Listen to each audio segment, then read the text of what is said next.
Hi friends, and welcome back to episode 2 of Quear Barbados. This week, I sit down with Raven Gill and chat about her experiences of being a trans woman in Barbados. Raven runs an LGBTQ+ organization called Butterfly Barbados, where they are working towards changing the narrative with governments to create a more inclusive country for transgender and non-binary individuals. But we are going to hear all about Butterfly Barbados in next week's episode, so stay tuned. In this week's episode, Raven talks to us about her journey of growing up gay, transitioning in Barbados, and some of the major struggles and discrimination trans individuals face here, such as survival sex work, police brutality, to name a few.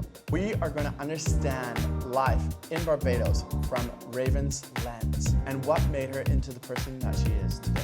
Don't forget, we launched a podcast on Spotify and Apple Podcasts, so make sure to follow and check it out as you can catch the entire story. We also launched our Patreon page, and for as little as $3 a month, you can become a patron and help support the creative adventure of Quear. Last but not least, don't forget to like, subscribe, comment, and share, as sharing helps us become larger. All right, now let's meet Raven.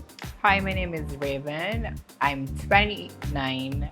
My pronouns are she, her, hers. I'm from the beautiful island of Barbados, and you're watching Quear.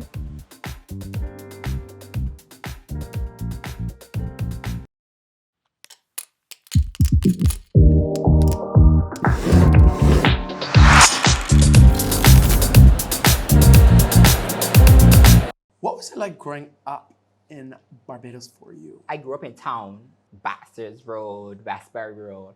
All the areas that were so kind of ghetto, bad gang wars, that kind of stuff. So growing up, I was clearly visibly feminine. But living in my house, I didn't know I was weird or abnormal until I left home. I'm a trans woman.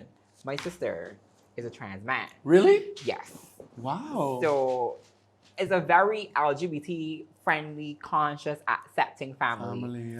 It was never strange in the house or playing with cousins, immediate family. But when we went outside, it was like, my sister is boyish and I'm feminine. So it was always this clusterfuck in the neighborhood. It was like, that's the boy, that's the girl. I was bullied by adults and older teens being feminine as a child. More so than the kids my age, or even family. Your family was super accepting towards you and your brother. Yeah. How did they find that space for that?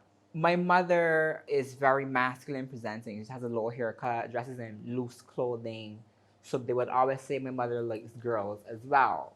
Comes to find out that she actually does. She's bisexual. So again, there is a percentage of LGBT representation in my family. So beautiful. So it was fine. Again, I was normal. Me being girly was never a problem home. My granny encouraged my transition. Wow. So seeing how my family was accepting, and I had uncles and other male cousins who didn't like it or appreciate it. But my granny would always be on their ass because, I was your favorite grandchild. Wow. But it was always nurtured to be feminine because that's all they knew me to do. So it was fine. Growing up, I never knew the difficulty except for when I left my family comfort zone. How was school for you? Did you experience a lot of discrimination or bullying? Not particularly. I guess I always made friends easily, but I was also kind of a smart ass. So I became teacher's pet quickly.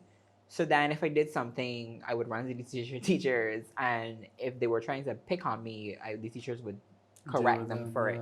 School wasn't really that bad. As I got older in secondary school, third form, fourth form, you then would see these students that transferred, and then you would see the bad boy group. They would try to fight with me because it was clearly feminine. Did you used to fight a lot? Yeah, I would instigate. So I would usually say things that would rile you up to fight with me. But then it would saunter behind the teacher, and then you would get detention. So your school life wasn't bad, but you did get in a couple of fights, but you didn't really experience that much bullying, or it didn't affect you as much as No, it didn't. you thought it was. Mm-hmm. I mean, the way you grew up, it probably affected That you was more than school.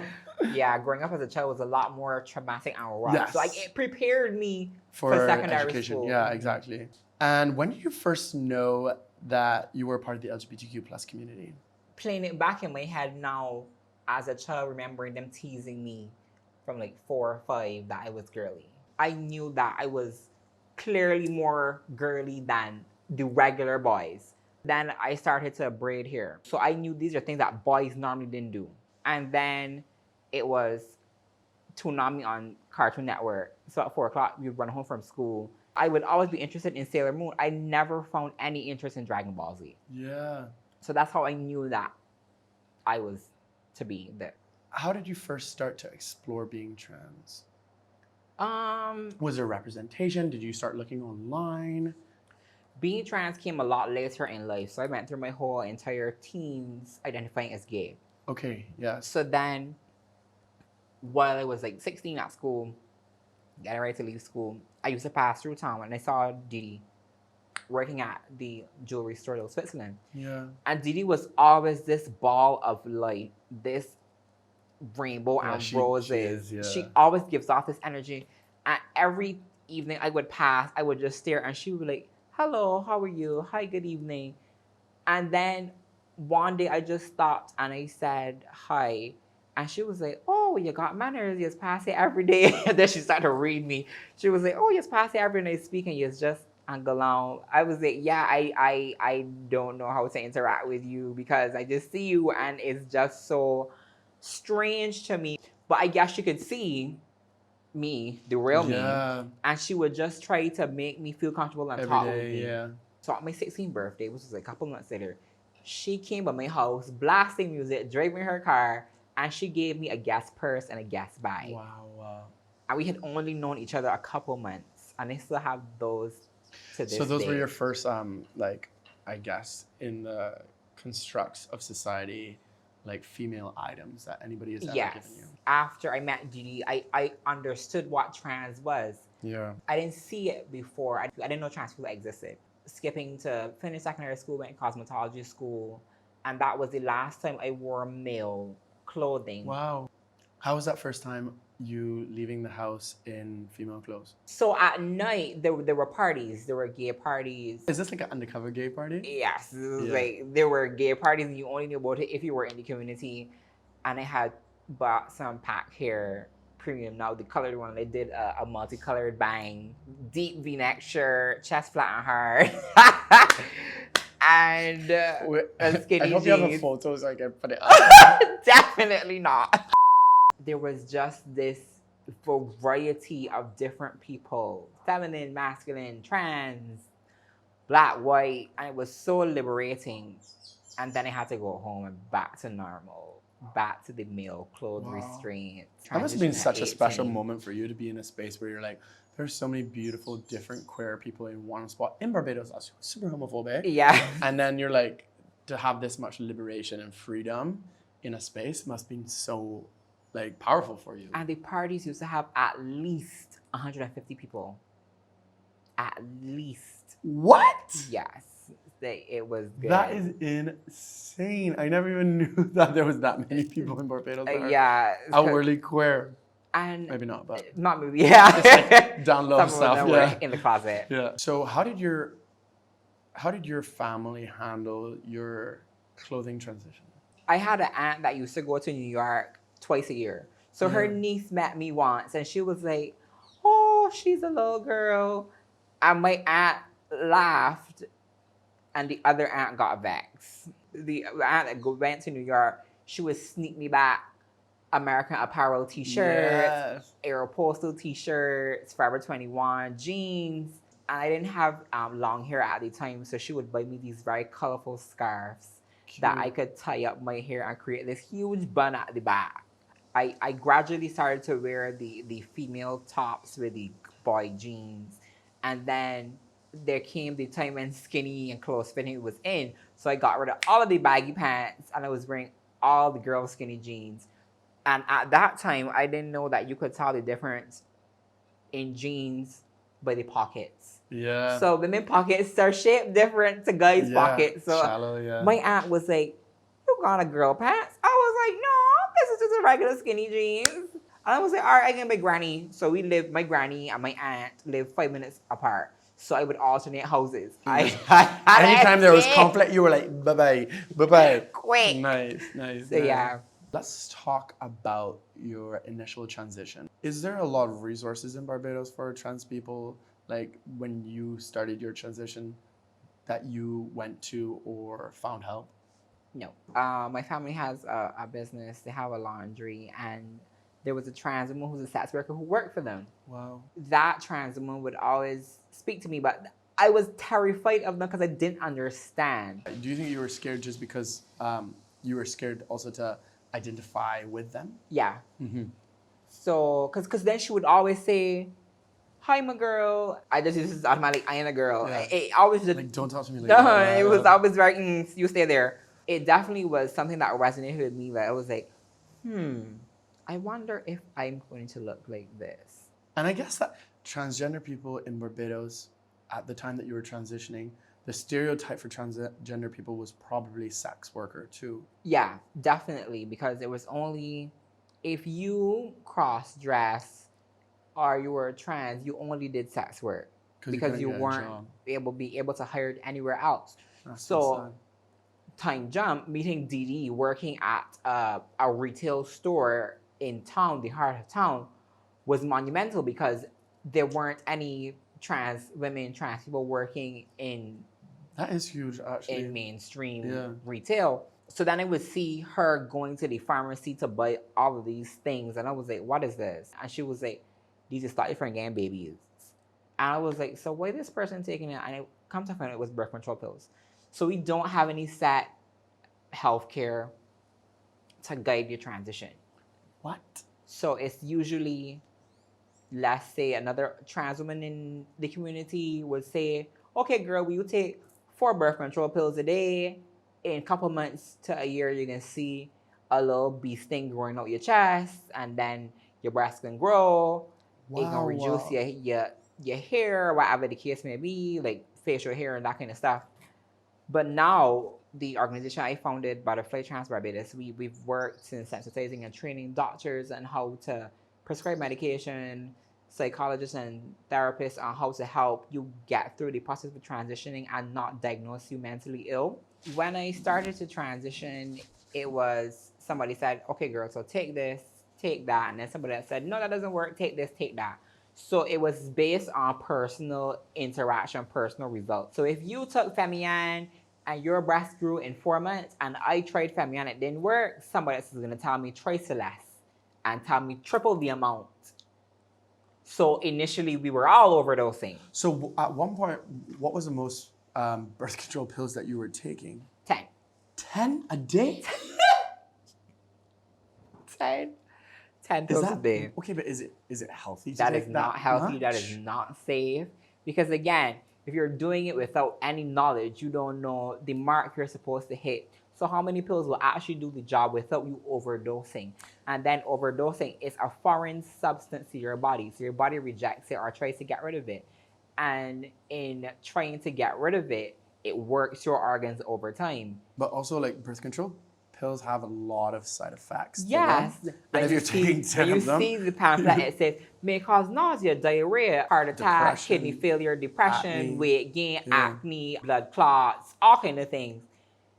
But we don't care. We just want the boobs. We just want to look the way we want to look. Wow. So there's no HRT available for trans people in Barbados? Not specific. We worked with a few doctors and we found out the designated amount to take if you're going to take the pills. But then you're supposed to take testosterone blockers as well to negate the testosterone that will be fighting with the estrogen coming into your body. Yeah. So it's only like 4 years that we know of testosterone blockers here, how to access them and the prescribed dosage, because it depends. You need to do a full blood panel before you start the blockers, and then 2 weeks to a month on the blockers, then you start the birth control pills or estrogen. And it's not 10 pills anymore. No, it's not 10 pills. Thank God. I was like worried for your health. There is something called black market hormones where other trans women have traveled and sneak back the injections or pills and give you at an inflated price. It's a medical technique to injecting into the muscle. And you're just letting this novice that is smuggling these things here stick you up, and she flicking the needle, just seeing on TV, don't know what you're flicking needle is. Actually, they got the bubbles out, so the bubbles don't go through your veins and burst your heart, so don't inject yourself. And she is just sticking you with this concoction, and you're paying her. Gosh. And that happened to me. And I got a huge reaction. My body pushed it back out. It was the size of a golf ball. Ravana. And luckily, I was dating a doctor at the time. Hi, friend. He had to remove all of that fluid from my skin, and that was so painful. It started to turn black. Oh my God. I'm so sorry that happened to you. I just think also like awareness for anybody watching this, or these are the type of things that happen in places that don't have proper access to healthcare, you know, and like, or where the LGBTQ community is largely discriminated against, you know? So I'm sorry that happened to you. So you went for about what, 5 years? It was a learning curve. 5 years just playing around with the dosage of what birth control pills you could use? 4 to 5 years. Wow. And did you feel any serious like side effects from that? I don't remember any, but again, I had a boyfriend and I had him for like 4 years, and he only dated trans women. So from dating them, he knew what to do. So only upon dating him, I was like, you had a little bit of knowledge. Yeah, so he was like, don't take these. These cause you to get blood clots. Start on a smaller dosage and then increase. It also is based on genetics. Like, mind you, he's a guy telling me this. Your breasts are not going to grow naturally bigger than the women in your family. It was interesting that he taught me so much about transitioning. Still working on getting adequate HRT in Barbados, but it's still a struggle because the Barbadian government does not understand what trans is, and is like, okay, well, you're just gay dressing up, which is not true. And then we don't provide this for you because we don't recognize you because you don't exist. And if you don't exist, we don't need to bring in stuff for you specifically. So that is the struggle. Yeah.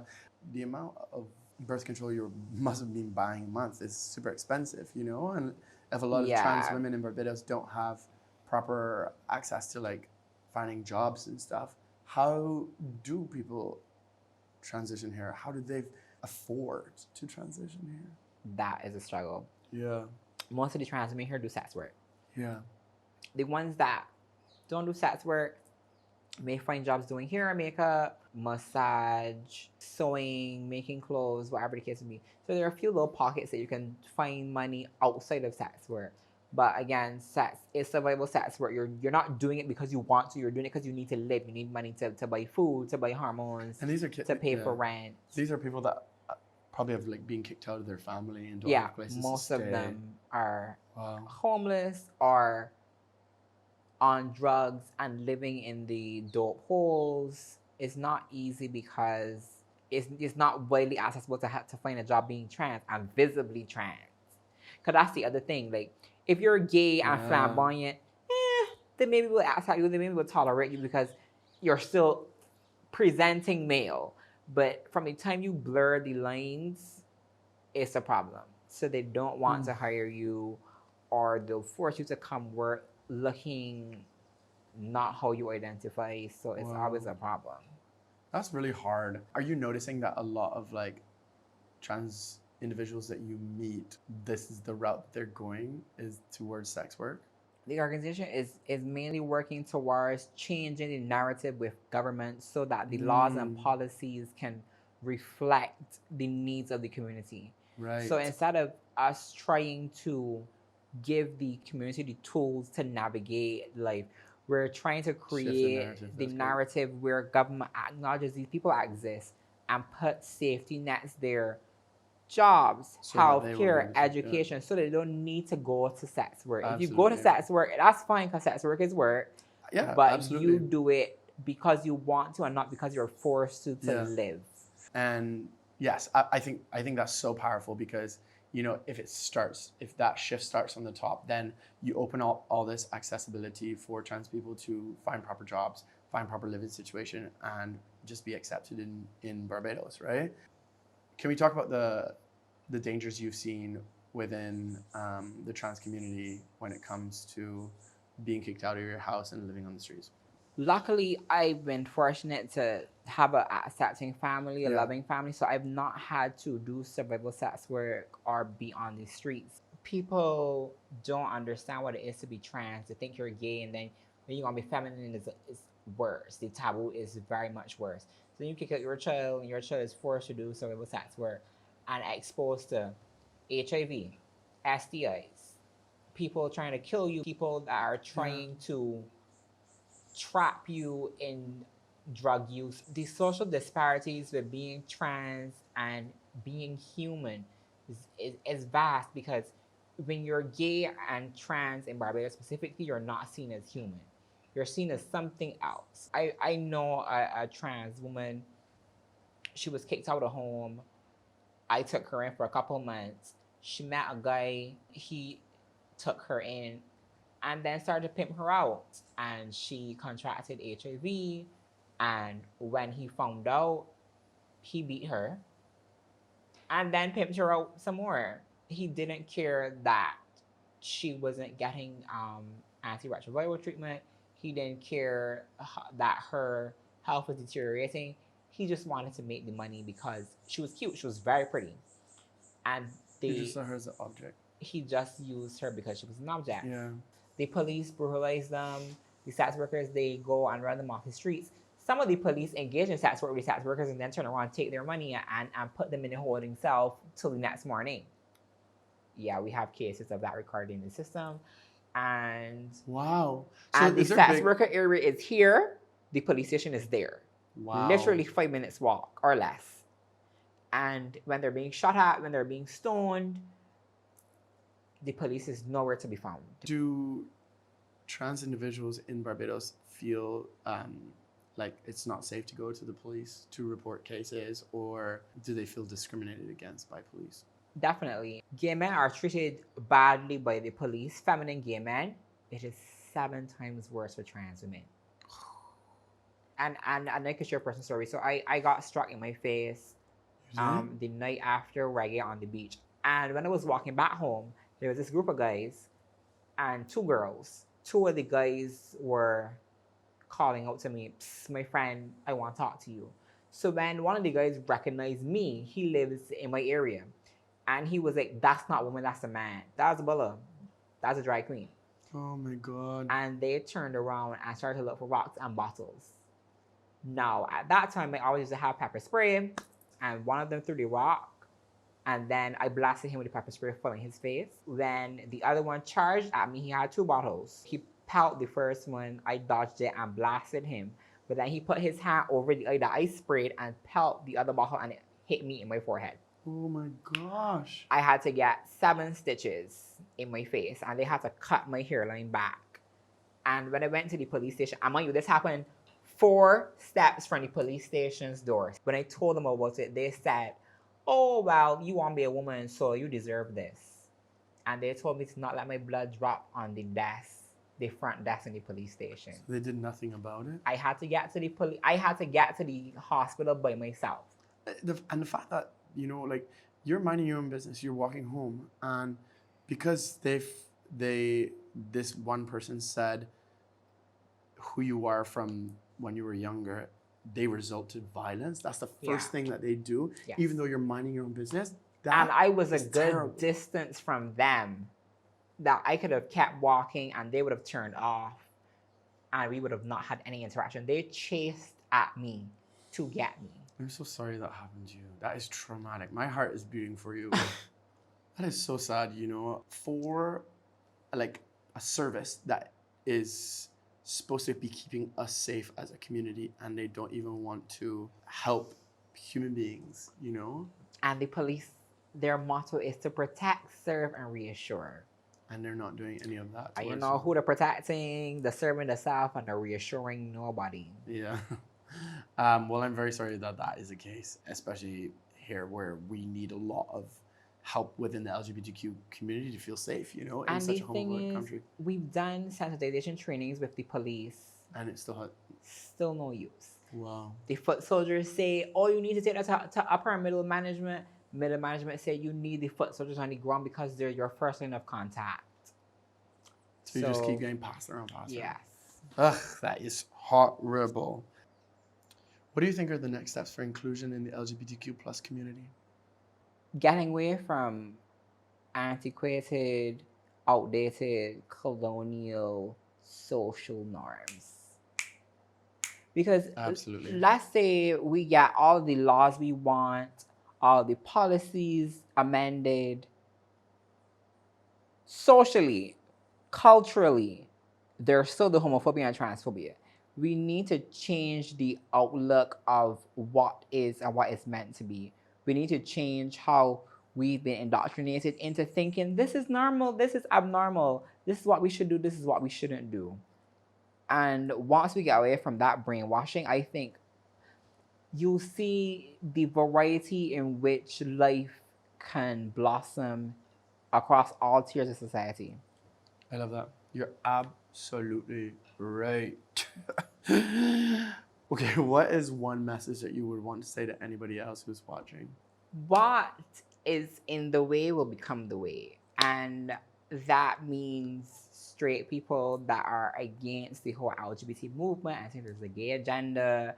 We want to live comfortably. We want you to live in harmony with us. We're all human. Amen. If we're Black, white, Latinx, Asian, and you all put us in a line and cut here, we all have the same thing running the same color. It's all about humanity. In every decade or every century, you find these things, these monumental things that shape the next decade or a century. And I'm hoping that the LGBT movement can shape the next decade or century into a place of betterment. Absolutely. I think it will. You know, there's so many powerful voices Hopefully. now and so much more representation. I just want to say a massive thank you for coming on here today and Thank you for sharing having your me. story. I really appreciate you. Thank you, Raven, for sharing your journey with us and being so vulnerable, open, and raw.